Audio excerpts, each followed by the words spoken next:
Bueno, como él dijo, las centrales la tiene la profesora Lusitania, entonces yo únicamente quiero agradecer en nombre de la Escuela de Filosofía a todos los profesores, a todos los estudiantes de la carrera y estudiantes de otros profesores, y a los profesores que nos han apoyado en esta actividad.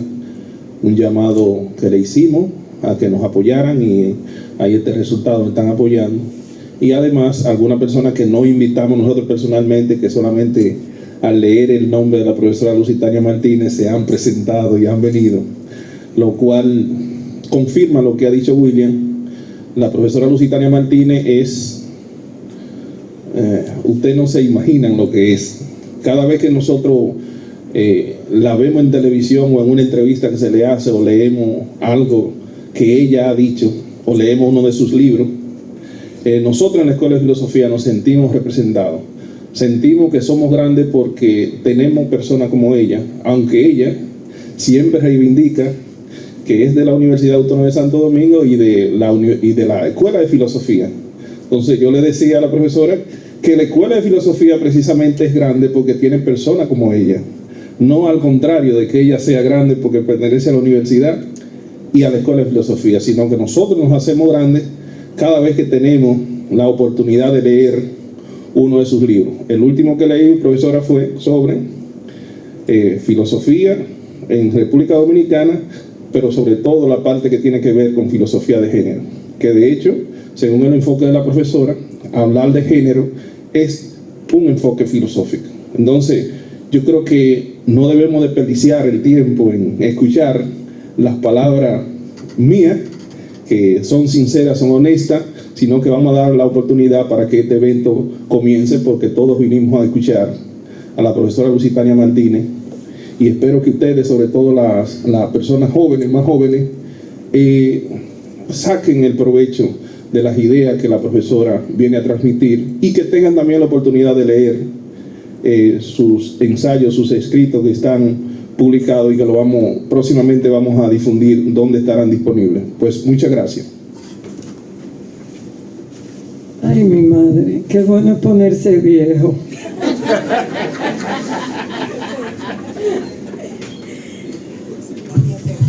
Hay dos cosas que a mí me han preocupado en mi carrera profesional, o en mi vida entera, digamos, y es comprender a los Hannah Arendt, es decir, comprender el mundo.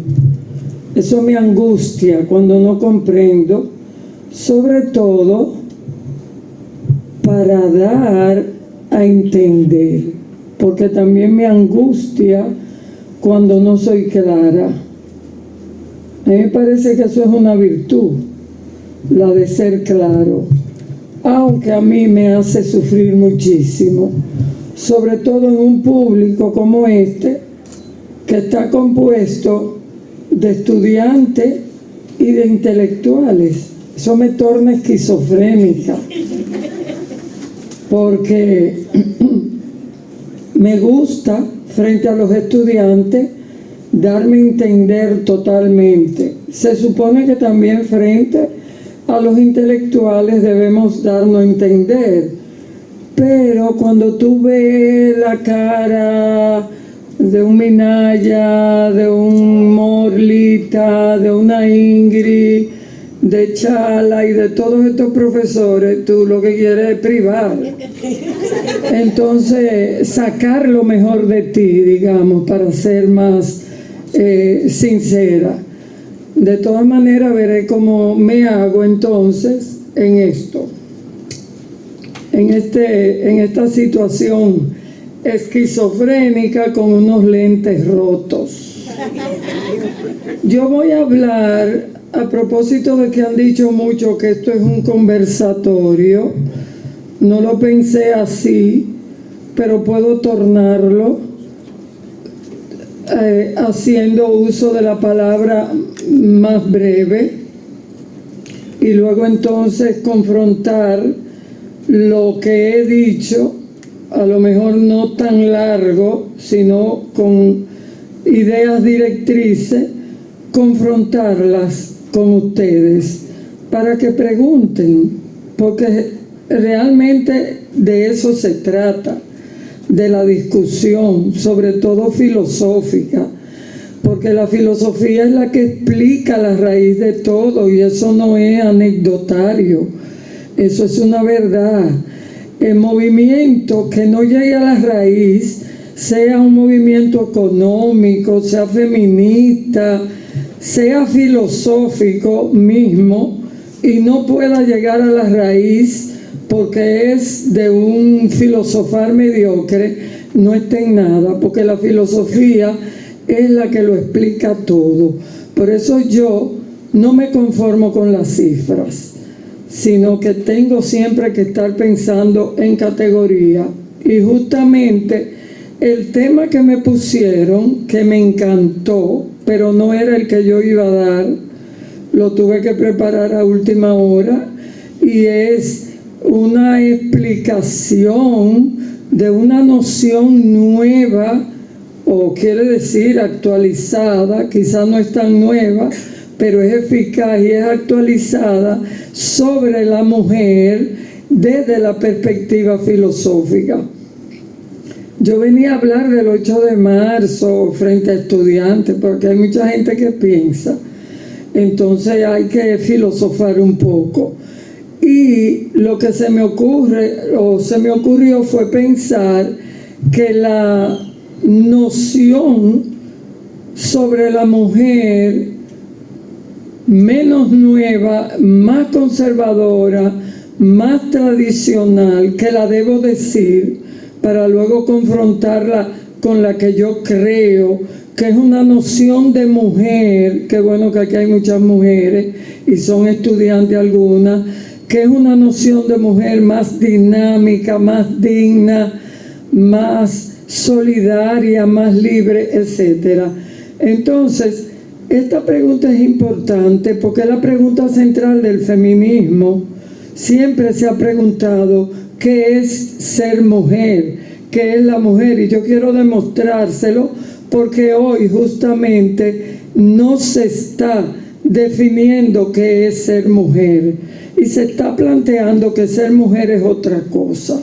Incluso para la nueva definición o la posmoderna, yo no soy mujer, porque quiero definir biología de una manera que ahorita voy a explicar. Entonces, la concepción, esta cuestión está muy alta, ok, ya. La concepción que yo considero es la concepción tradicional de los orígenes de la sociedad humana, desde todos los tiempos y además universal, es la que ha dimanado de la instauración del patriarcado. ¿Qué es el patriarcado? Es el sistema sexo-género que nos ha definido a todos biológicamente, sexo mujer, sexo hombre, y género, el rol que ese patriarcado capitalista y no capitalista endilga a esos sexos de acuerdo a su sexo. Entonces, ocurre que por cuestiones históricas, división sexual del trabajo, la diferencia femenina que era la biológica de parir, desde esa instauración patriarcal y luego en simbiosis con el capitalismo, lo biológico llenándose de simbolismo, porque no fue a seca, se convirtió en lo inferior. Esto no es tan simple. Todo lo que en filosofía se plantea es polémico. Hay quienes dicen que ese patriarcado no fue originario y hablan de un matriarcado. Incluso el propio Engels habla de un matriarcado que luego se disuelve con la sociedad esclavista, con la propiedad privada. Engels mismo tiene muchos asuntos interesantes, pero ahí, en lo del patriarcado, que no voy a discutir porque tengo que conversar más tarde con ustedes, en eso del matriarcado, él estaba siguiendo las pautas de Bachofen, un antropólogo de la época que se dice que lo siguió textualmente, planteando matriarcado. El matriarcado nunca ha existido si se considera matriarcado poder político de la mujer. ¿Por qué? Porque la mujer nunca ha tenido poder político, económico.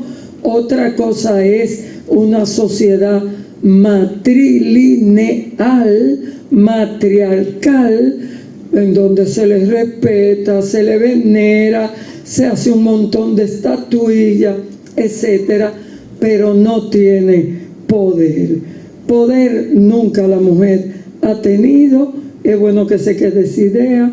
La segunda idea, que se ha definido en función de su biología, es decir, de parir, división sexual del trabajo. La mujer pare, el hombre es proveedor, y esa es la famosa dimorfia sexual, que es un hecho.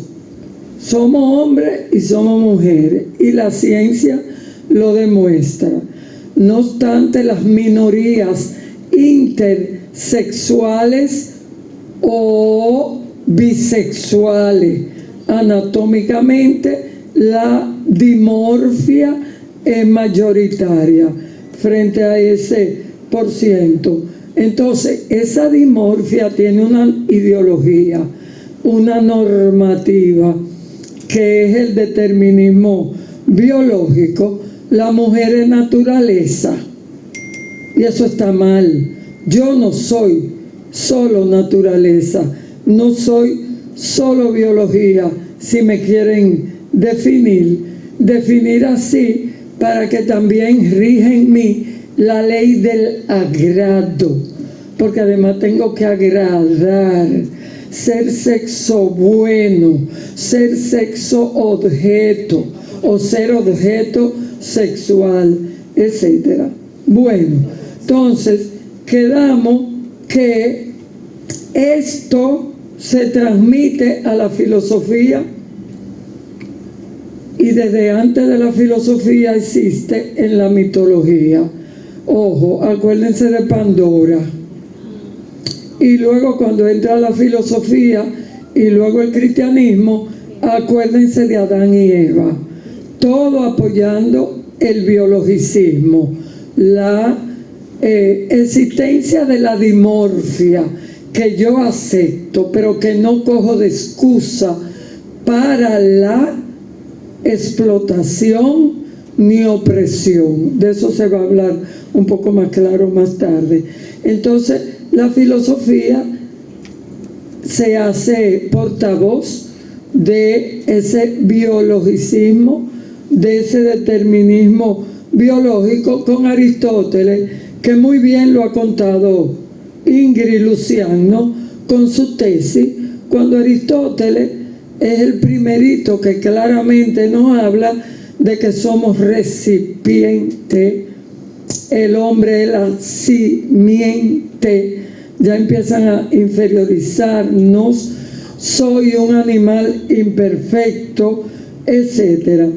Y ese legado del mundo antiguo sigue también periodo helénico, medioevo, sigue también en el siglo XVIII con Rousseau, que se empeñó en demostrar que la mujer, siendo biología, no podía ser ciudadana. El Rousseau democrático. no podía ser ciudadana, no podía ir a la asamblea, porque tú te imaginas una mujer en la asamblea, ¿qué va a pasar con esa mujer en la casa? Se le subirá al hombre en autoridad, para decirlo en un lenguaje dominicano, ¿no? Se le subirá arriba. Entonces, ese legado de la desigualdad, de impedir la ciudadanía por la biología, va a continuar. Y por eso desde antes del siglo XVIII, las teorías de la desigualdad siguieron a Aristóteles, y aparecen ciertas teorías que no son igualitarias antes del 18, sino complementarias.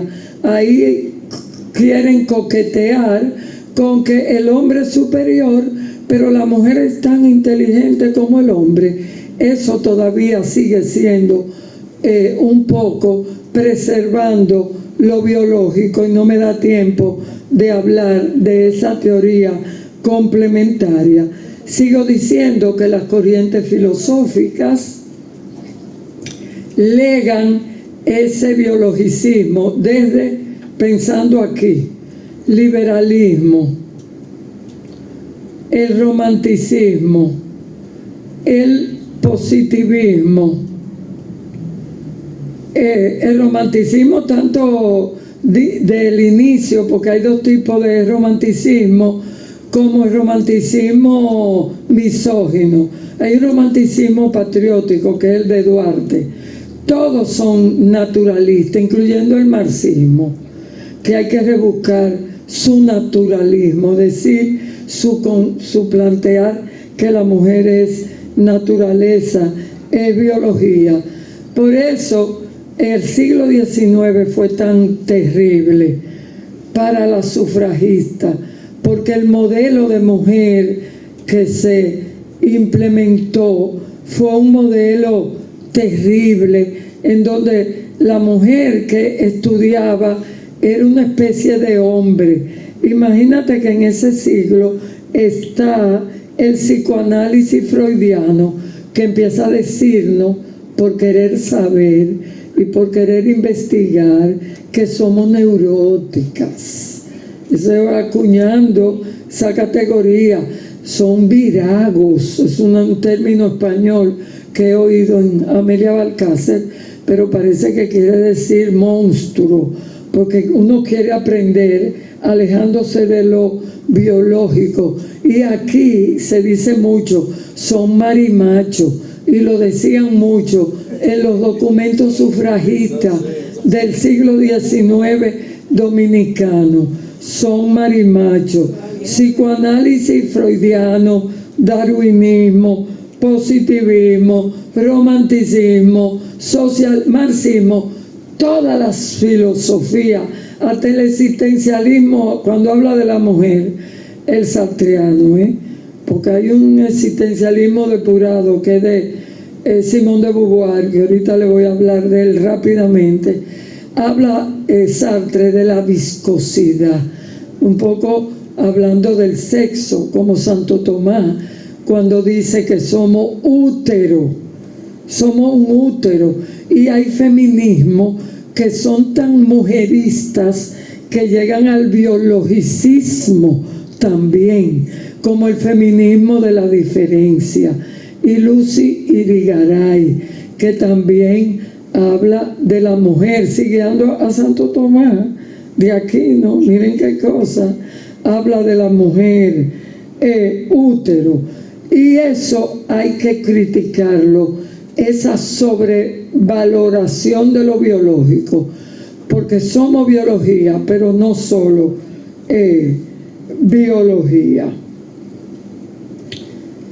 La filosofía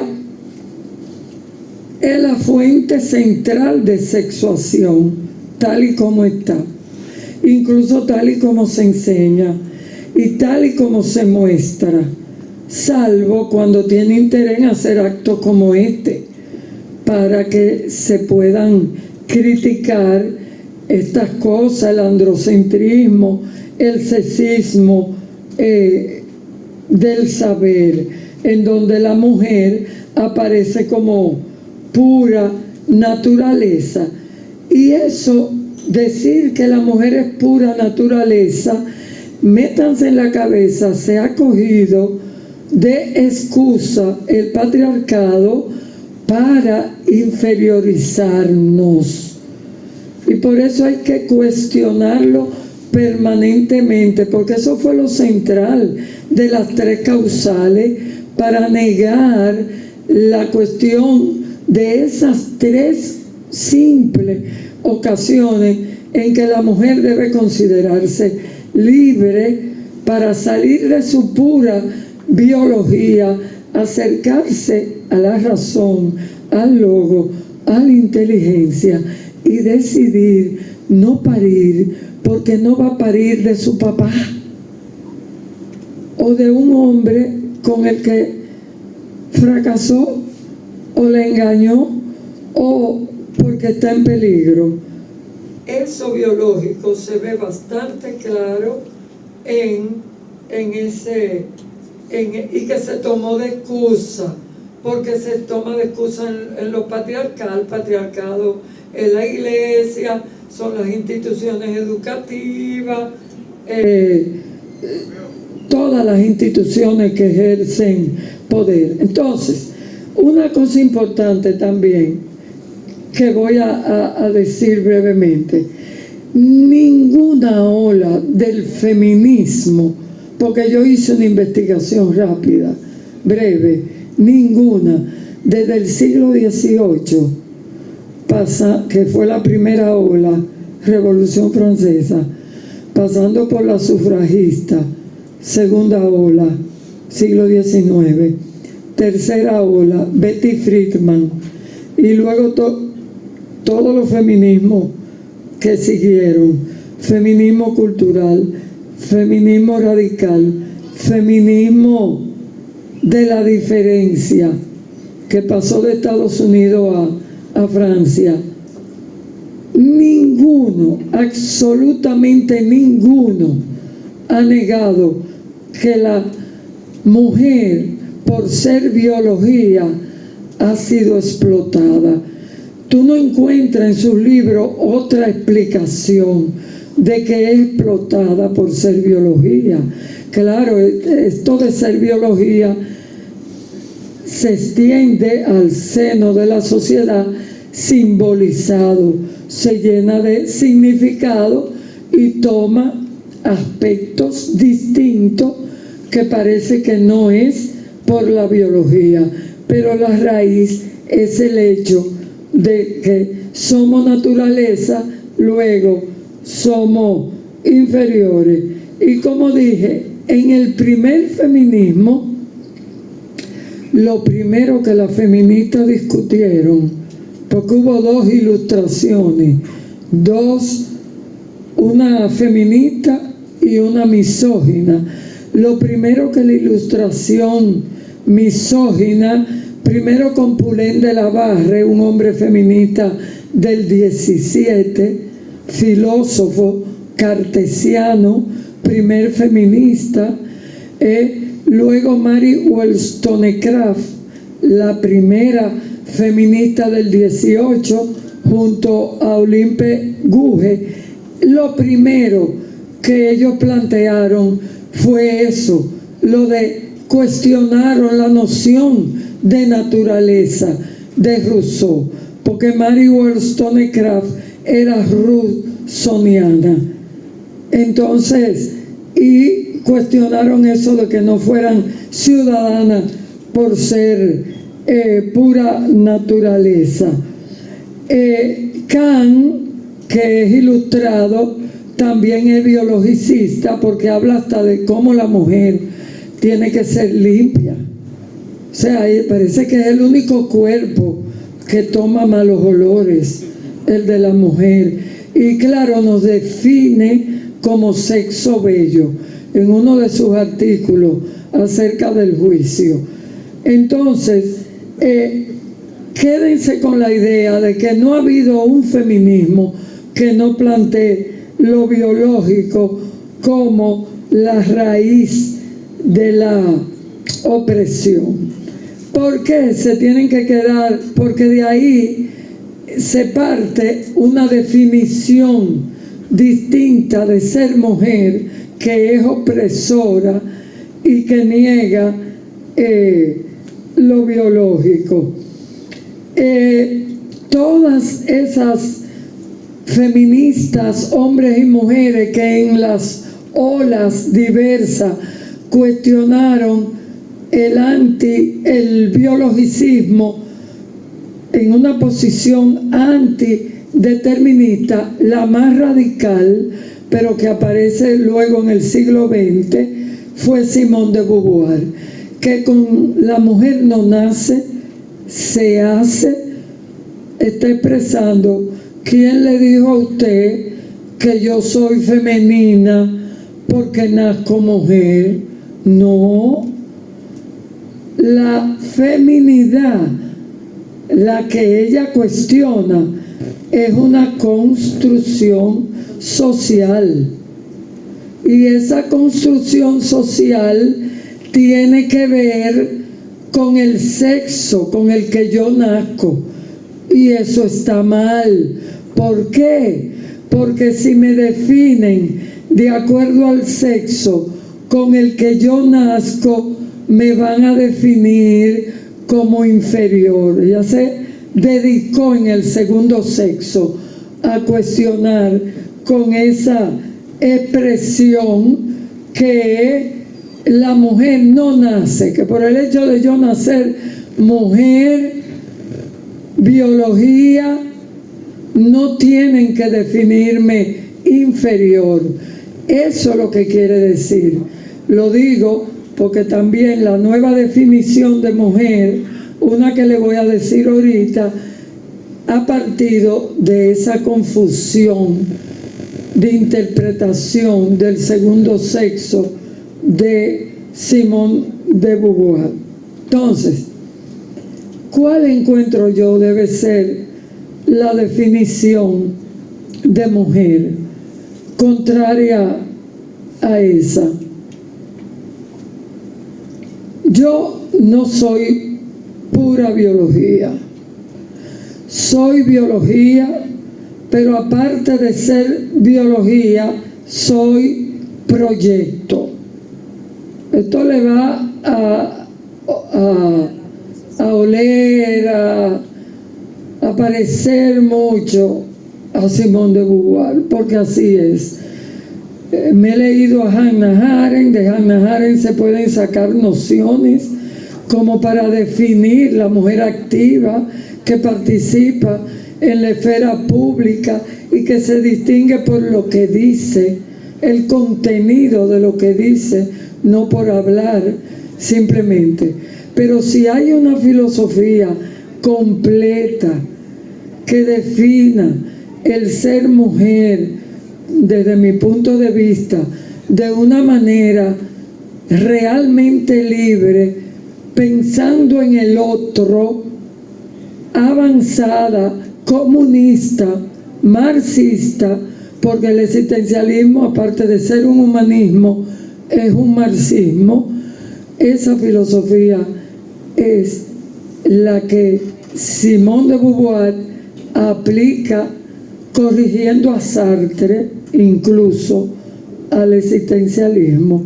Entonces, si así son las cosas, y yo siempre me lo he creído, desde que tengo uso de razón, me he considerado un ser proyecto, es decir, con potencialidades múltiples de elegir lo que yo encuentre con sentido, es decir, que me permita trascender y no caer en la inmanencia como quiere el hombre machista, que tú caigas como ser otro o como un ser para ellos o como una mujer rota, que tú no seas trascendente, no divina, no, sino de elegir, que tú no elijas. Entonces yo sí, yo soy ser en el mundo, una conciencia todavía cartesiana, pero intencional, porque estoy en el mundo, no estoy sola, estoy en el mundo para la actividad solidaria a favor de los obreros, a favor de los negros, a favor de los homosexuales, a favor de todos los diferentes. Estoy en el mundo. En consecuencia, soy un ser condenada, como diría Sartre, a ser libre. Con la única objeción de que Simón le dijo a Sartre: no siempre estamos condenados a ser libres, las mujeres tienen problemas. Y de ahí en adelante Simone de Beauvoir se convirtió en la gran feminista que fue, porque consideró dos situaciones de ser esclava: la mujer que por mala fe acepta ser el esclavo del amo de que habla Hegel en la dialéctica, en la fenomenología del espíritu. Esa mujer es de mala fe. Bueno, ella la mantienen, la ponen bonita, ella acepta la esclavitud. Simone de Beauvoir dice, eso es mala fe. Pero ella dice, no estamos condenados a ser libres, porque hay mujeres, la mayoría de las mujeres, que quieren ser libres, no quieren ser esclavas, pero están esclavas no solamente de los hombres, sino del capitalismo y de quién sabe qué otras situaciones. Piensen ustedes en los trans, en las lesbianas, en las negras, en las viejas, porque hasta las viejas tienen cuestiones muchas de opresión que las jóvenes no se dan cuenta, lastimosamente. Este es un mundo lleno de dificultades. Entonces, ¿qué vamos a hacer con eso de la biología? Dirían ustedes. Entonces, para Simón hay biología. Se puede definir a la mujer como un ser como un sexo biológico puro. No, biológico puro no. No es cultural pura, como diría Foucault, que todo es cultural y que no hay biología. No, Simón dice, hay biología, pero esa biología es en situación. O sea, yo soy una biología, pero no soy un dato bruto. Soy hablemos de lo sexual. Yo tengo una relación sexual que no es pura biología. Tengo una identidad que no emana de mi pura biología. Emana de lo cultural. Emana de lo social hacia lo individual, de lo individual hacia lo social. Así es de complicada la identidad. Luego, mi sexualidad es una incardinación de significado, porque estoy en el mundo. No solamente tengo hambre, tengo sexo, pero rozándome con el mundo, que me tira sus afectos, que yo los veo, los hiero, me hieren, me dan placer, etcétera. Ahora bien, soy biología en situación, pero la identidad no se me impone. El Estado impone la identidad, pero yo, sujeto crítico, sobre todo si he estudiado, oigan estudiantes, si he estudiado, soy un sujeto crítico que puedo tomar distancia en la experiencia vivida de mi sexualidad, siendo un proyecto humano, como dice Simón, y puedo elegir. No es verdad que la identidad se me impone, que hoy puedo ser varón, que mañana puedo ser hembra, o que hoy me siento bisexual. Pudiera ocurrir eso psicológicamente en términos breves, pero hay un, ¿cómo se dice esto? Un perfil ético, ontológico, dice Simón, en tu conciencia, porque ella es cartesiana todavía, no estoy hablando de una posmoderna, un perfil ético ontológico que me dice, bueno, ahora, ¿qué estoy siendo? De una identidad sexual, ¿cuál? ¿De quién me estoy enamorando? ¿De un hombre? ¿De una mujer? De cualquiera de los dos, porque el feminismo nunca ha negado la orientación sexual. Usted puede enamorarse tanto de uno como de otro, pero somos hombres y mujeres, y las múltiples identidades y la ausencia de binarismo genérico no está comprobado científica y filosóficamente. Entonces, ese registro ético, bueno, yo soy la más vieja de este lugar y he sido muy libre y he tenido experiencia sexual como ustedes suponen, y yo puedo dar fe de ese registro ético ontológico que rige la experiencia vivida sexual de cada quien. A menos que tú estés drogado, tú no te vas a sentir sobredeterminado de muchas identidades, o que te ocurra alguna otra cuestión. Entonces es importante saber que somos ese sujeto crítico, que también no todo es cultural.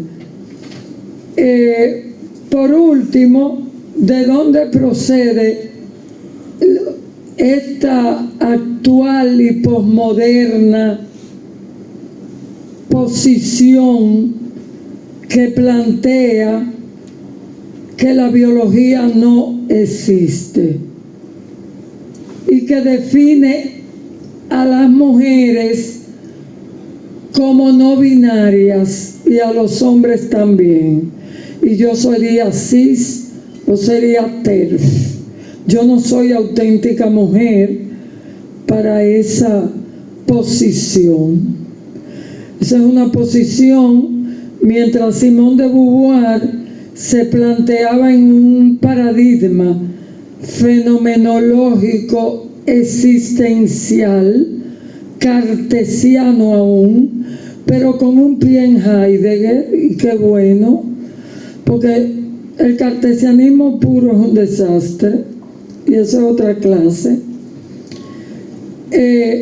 Este otro paradigma es el postestructuralista, posmoderno, niega los universales.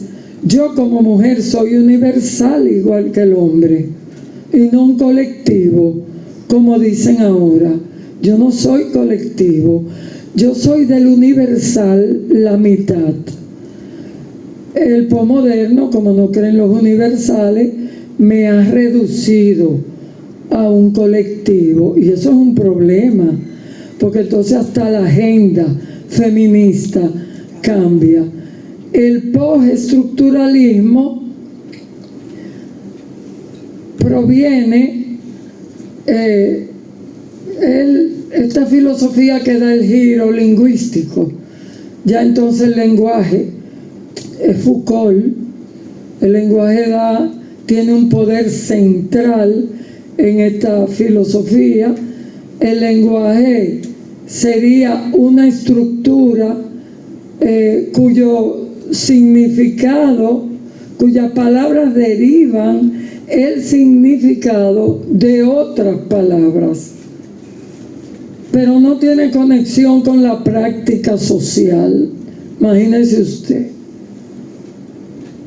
como hace el marxismo, que el lenguaje tiene significado también por la práctica social. Históricamente eso nos ha permitido constatar muchos avances y muchos retrocesos. Aquí no hay conexión con la práctica social, porque nada hay fuera del texto, dirá Derrida, cuyo metodología, el deconstruccionismo, quiere borrar el binarismo, o sea, el hecho de que somos hombres, no, todos los binarismos, porque hay binarismo en todos los sitios, es verdad, hay opuestos en todos los sitios, y tú agarras la filosofía y ves, todas las ontologías son binarias. ¿Qué le vamos a hacer? Es difícil romper con el binarismo. Para el deconstruccionismo derridiano no hay nada fuera del texto. Por eso, porque lo que quiere es romper con eso. Hay toda una metodología, yo no la conozco, yo sé que se aplica. Yo fui a un congreso en donde un grupo en Indiana bastante inteligente hablaba de su experiencia derridiana aplicando el método no binario del deconstruccionismo.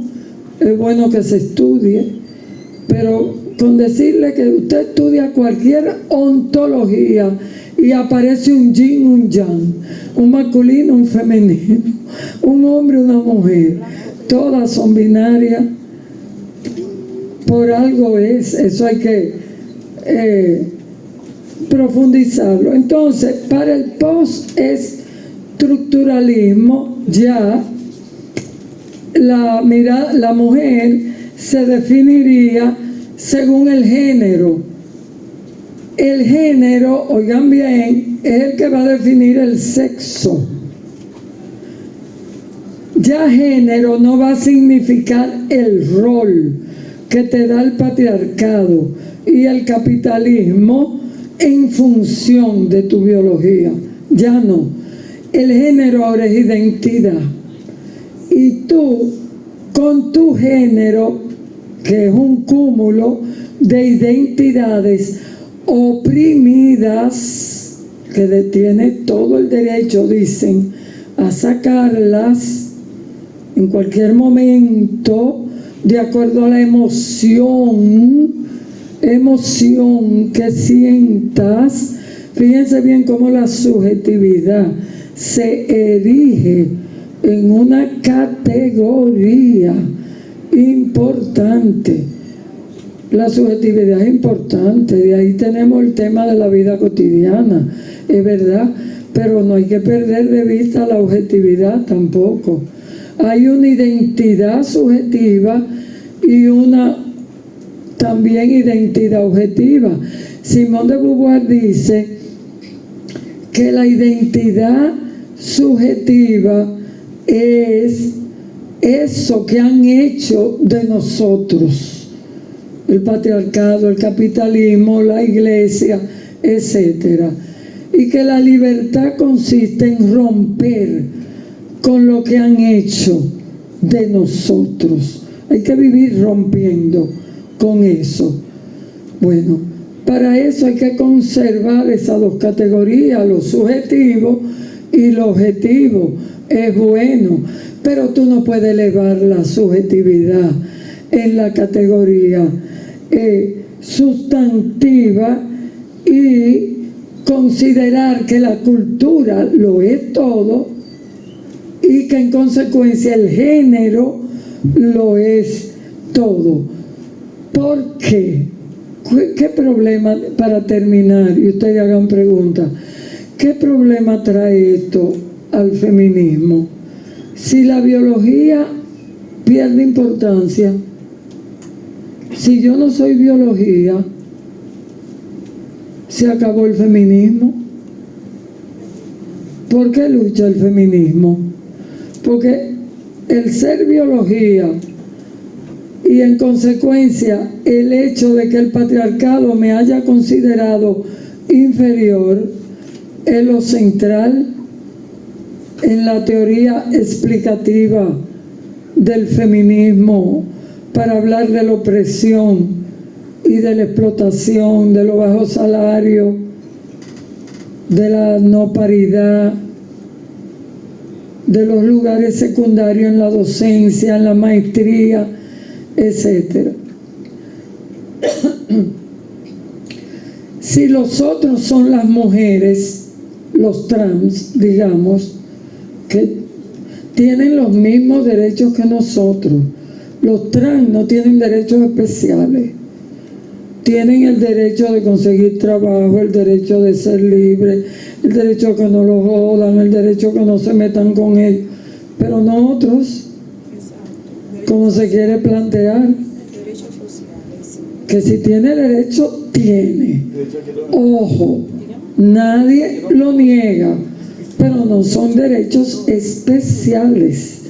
Son los mismos derechos que tienen las diferencias. Yo soy una diferencia, la diferencia biológica, que es la más grande, porque es la mitad. Los trans son menos, es la mitad. Entonces, se pierde la agenda del feminismo si esto no se plantea. La paridad también, porque desde que metan trans mujer, es decir, un hombre que va hacia mujer, es una mujer menos que se cuenta. Un trans en el baño es un problema para un niño. Un trans en el deporte es más fuerte que una mujer. La fuerza física es real, es biológica, aunque culturalmente, de ahí viene la palabra cultura. Tú puedes cultivar fuerza, pero cultivarla, no nacer con ella. Entonces, eso es un problema. Señores, la filosofía tiene que enseñarse desde la perspectiva de género, porque se están perdiendo muchas informaciones, todos los movimientos y la propia filosofía. Pulén de la Barre se mofaba de los filósofos en ese sentido, como quien dice, esto con la boca abierta, mirando las estrellas como Tales de Mileto y cayéndose en los, caminando, mientras hay tantos problemas con las mujeres y los hombres de género tan interesante al interior de la propia filosofía. Por eso la cátedra que yo dirijo, Simone de Beauvoir, de filosofía y género, yo agradezco mucho al profesor Eulogio que me haya invitado a esta conferencia, porque es una forma de reiniciarla. Había estado un poco apagada por múltiples razones. Estuve enferma, había el virus, la filosofía no cala bien, el feminismo filosófico, que es una corriente que, como muy bien dijo el maestro, plantea que el género puede tematizarse filosóficamente. El feminismo filosófico no cala bien en los grupos, y es lamentable porque no se puede conseguir un feminismo pujante sin filosofía, tampoco un trabajo obrero. Los obreros tienen derecho a como decía Gramsci, la filosofía. Tampoco un movimiento de ningún tipo se puede hacer sin lo filosófico. Entonces yo agradezco mucho eso. La filosofía te permite, si tú la profundizas, ver el montón de mujeres que ha habido en toda la historia de la filosofía y que no se conocen porque los propios filósofos no hablan de ella. Ahora sí hay un despertar, y no todos las ocultan, pero hay filósofas brillantes dominicanas, muertas, vivas, y extranjeras, muertas, vivas, que no me da tiempo a hablarle, pero que es apasionante. Simone Weil, ¿quién conoce a Simone Weil? Contemporánea de Simone de Beauvoir, por cierto, una obrera cristiana que un mal día se encuentra con Simone, y Simone parece que le vino con eso del existencialismo, y ella, que no era existencialista sino una obrera filósofa encendida, le dijo: se ve bien que usted no ha pasado hambre. A Simone de Beauvoir, un buen boche recibió Simone de Beauvoir, porque hay filosofías y hay muchas que son interesantes. La de Hannah Arendt, Salomé Lu, la amante de Nietzsche, Edith Klein, Stein, hay una Melanie Klein, Edith Stein, alumna de Husserl, Melanie Klein, psicoanalista de niños, mujeres que se han adelantado a los hombres, que han hablado de tú a tú con los sabios, como una tal cuyo nombre no recuerdo, con Descartes, y otra que la física de Newton la resumió.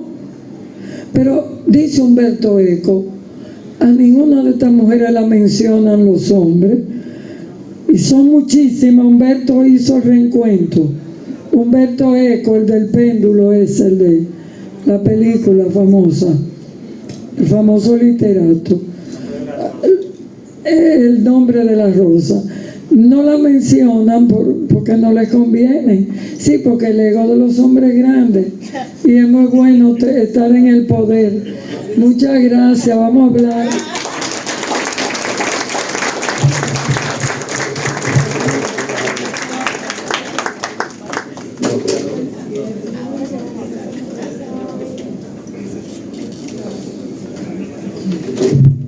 Yo considero que ese aplauso fue muy tímido para esta majestuosa.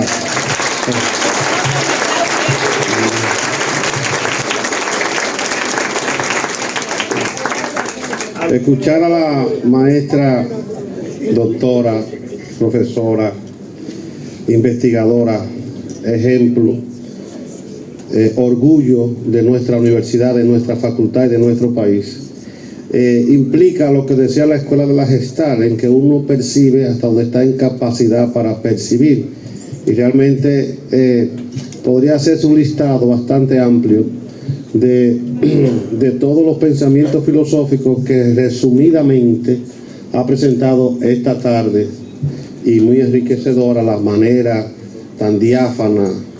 Pareciera como si la maestra hace uso de una poesía filosófica, en la manera que va ganando los conceptos fenomenológicos que son tan complicados, pero la manera como lo va aplicando a la realidad y que va llevando como un eje transversal toda la filosofía de la fenomenología y va ilustrando. Bien, me disculpan, pero yo quiero otro fuerte aplauso para la maestra. Bien. El tiempo se convierte en enemigo cuando uno está en una actividad de esta naturaleza con una expositora como la distinguida doctora Lusitania Martínez, pero vamos a dar la oportunidad a 3 preguntas que sean consecutivas, por favor, que sean preguntas, no discursivas, preguntas, para que la maestra pueda responderlas, porque inmediatamente al finalizar esta actividad tenemos la puesta en circulación del libro En el umbral de la filosofía del maestro doctor Domingo de los Santos, que también es un discípulo aventajado de la maestra Lusitania. Así que 3 preguntas, 3 personas que quieren hacer alguna pregunta, 3 preguntas, por favor, que sean preguntas, por favor. Manuel, usted, y allá una dama. 3, vamos, adelante. Vamos a ver si el micrófono me da. Comenzamos por aquí. Diga su nombre, de dónde viene y la pregunta. Buenas tardes, mi nombre es Rafael Morla y quiero agradecer a la maestra por esa maravillosa conferencia, y mi pregunta es: ¿cómo podemos en esta época aplicar en República Dominicana, con nuestra configuración sociocultural tan diversa, las ideas del feminismo de Simone de Beauvoir, surgido en un contexto europeo, blanco, con una realidad completamente diferente? ¿Cómo podemos articular hoy, en el siglo XXI, el feminismo de Simone de Beauvoir, escrito por esta mujer en Europa, en este contexto? Y una última pregunta, perdón, sé que era una, pero ¿qué vamos a hacer con el tema? Porque también en una parte de su conferencia noté cierta contradicción, porque hablaba de que las trans tienen derecho, pero después negaba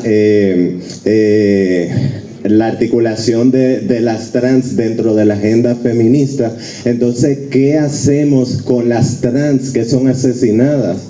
Nos olvidamos de ellas, que por el hecho de ser trans son asesinadas. ¿Qué hacemos entonces? Esas 2 preguntas y muchísimas gracias. Buenas tardes. Bueno, sabemos todos que existen muchos movimientos feministas que consideran que el género no es más que una construcción social. O sea, incluso muchos se apoyan en Simone de Beauvoir. Yo quería saber si esta realmente es una interpretación errónea o es una interpretación acertada de Simone de Beauvoir, en el sentido de que el género es, digamos, es una elección absolutamente, o existe algo, un sustrato biológico, como usted había mencionado. Bien, buenas tardes. Mi nombre es Karina Flete, estudiante de Filosofía y Letras, al igual que la mayoría de ustedes. Mi pregunta sigue más o menos la misma línea que la del joven, porque me interesa saber si el hecho de que una persona sea feminista va ligada intrínsecamente a que, dado por biología, seamos mujeres, o si es cierto que también existen mujeres que son machistas, y cómo podríamos combatir eso. Gracias. Doctora, tiene ahí 4 buscapiés para que usted tenga la oportunidad de decir otras cosas más. Sí. Bueno, no creo, no se oye. Yo puedo hacerlo brevemente. Voy a empezar por aquí. Lo único que de ti solamente oí la mitad de si hay mujeres machistas, pero la primera parte no. No, dímela, ¿cuál fue la primera parte? Bueno, la primera parte era si es algo, o sea, el hecho de ser feminista, si es algo que viene incluido en nuestra configuración, digamos, por nacer biológicamente siendo mujer, si si es algo que tenemos de por sí configurado en nosotras, el ser feminista. Bueno, no, como no se nace marxista, no se nace feminista.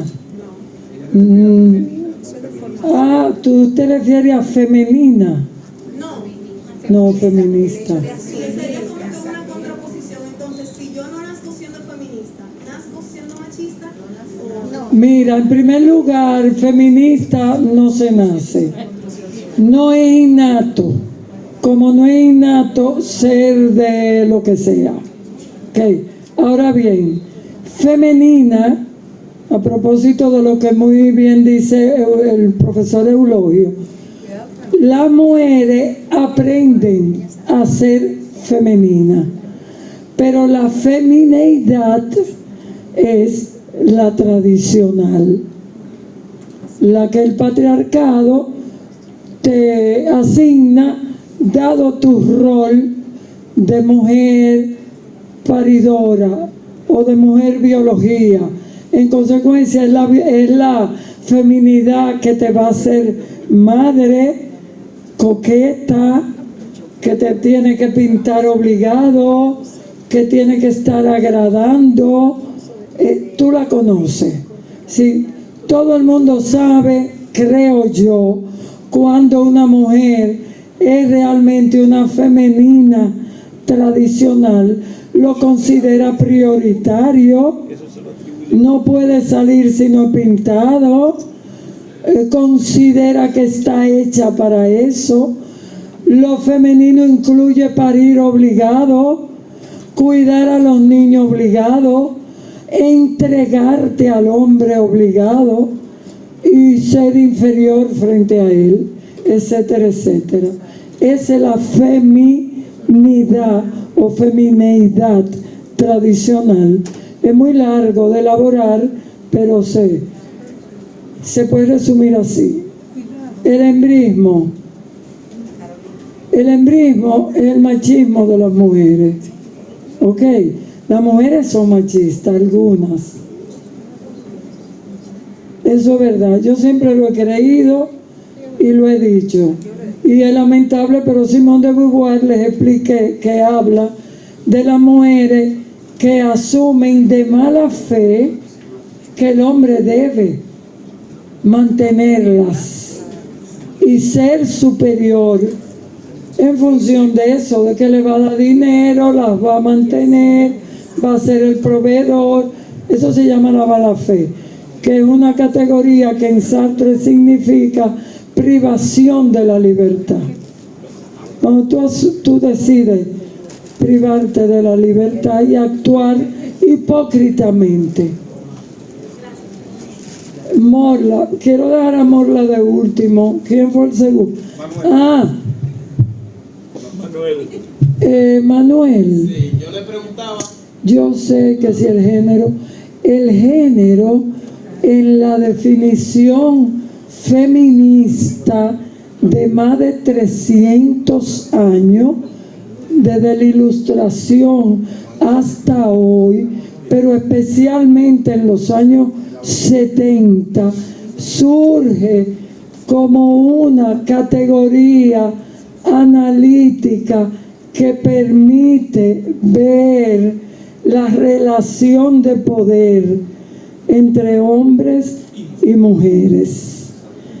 Por eso cuando tú oyes, estudió tal tema desde la perspectiva de género, está diciendo, vio que en tal grupo los varones que se dedican a estudiar filosofía son más que las mujeres, porque desagregó los sexos. Dijo que los hombres estos son menos o son más y tienen tales características, y sigue profundizando perspectiva de género. Ahora bien, género, ya no perspectiva, es una construcción cultural que se asigna de acuerdo a la biología. Género no es biología. Género es una construcción cultural. Y así fue que lo entendió Simón cuando dijo, la mujer no nace, se hace. Se hace es que ella, lo que ella sale, lo que ella es, lo ha ido haciendo la sociedad. Pero si tú quieres, tú te haces de otra manera, porque es cultural. Ahora bien, yo creo que en lo que tú estás confundido es que el patriarcado es el que te hace creer que por tu ser biología, mujer, tu género femenino tiene que ser inferior. Eso es otra cosa. No, mi pregunta era más sobre muchos movimientos que consideran que el género se puede escoger de manera absoluta. Pero de eso, ahora te voy a hablar de eso con la pregunta de Morla. Eso fue lo que hablé ahorita, que te lo voy a responder con lo de Morla. Morlita, no, yo no me contradije. Los trans tienen todos los derechos del mundo. ¿Cómo no? ¿Cómo tú a mí me hieres que me pregunte qué va a pasar con un trans que asesinen? Porque yo no estoy de acuerdo con eso, toda vez que acabo de decir que tienen el mismo derecho. Luego, no hay razones para que se le persiga. Número 1. Número 2, sus derechos que deben venir con la agenda feminista y no la acompañan, los trans van por un lado y el feminismo por el otro. Tú los ves juntos, pero sus agendas son distintas. Deben ser la misma. Ahora, pregúntame por qué son distintas y te voy a decir por qué. Son distintas porque los trans han convertido el deseo sexual en un tema de agenda. Eso no es un tema de agenda. ¿Para qué mi deseo en mi camita escondida con una mujer, con un hombre, con 2 hombres, con 3 mujeres, tiene que ser de la agenda? El deseo trans no es de agenda, por eso andan separados, porque a ellos les duele el problema del deseo, porque además sufren, es verdad que sufren, sobre todo los transexuales, que son distintos, transgénero y transexual. El transexual hasta se opera y debe operarse porque a veces no puede. Y lo que pasa es que es irreversible. Y muchos trans se operan y luego quieren volver para atrás y ya no se puede. Bueno, entonces, siendo el deseo, que tú lo sabes, que es importante para ellos, el deseo sexual, un problema capital, para el feminismo no lo es. ¿Qué es importante para el feminismo? Pobreza,